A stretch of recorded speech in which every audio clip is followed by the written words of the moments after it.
Ça a été un réveil brutal pour les résidents de Longue-Rive, un petit village en Haute-Côte-Nord qui se sont réveillés avec l'arrivée de 70 policiers dans leur communauté. L'opération vise 4 résidences qui seraient liées à une organisation proche de la North Savage Gang. Les policiers viennent de la Côte-Nord, mais aussi du Saguenay, du Québec et même de Montréal. Ils procèdent à des perquisitions, ce qu'ils recherchent, des armes et des stupéfiants.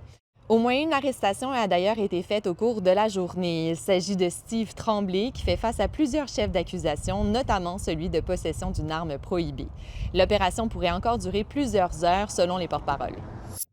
Les services de dépistage du cancer du sein sont réduits à cette île. Le CIS explique ça par une pénurie de technologues spécialisés en mammographie. Seules les mammographies diagnostiques sont faites pour le moment. Ça, ce sont des cas qui présentent des symptômes demandant une évaluation rapide, comme la présence d'une masse, d'un écoulement ou de la modification de la peau du sein. Selon le syndicat, 6 des 14 postes de technologues sont vacants.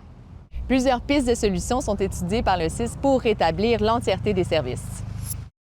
L'organisme Cette-Île présente la pièce de théâtre Coparents quelque part pour explorer les défis liés à la paternité et la coparentalité.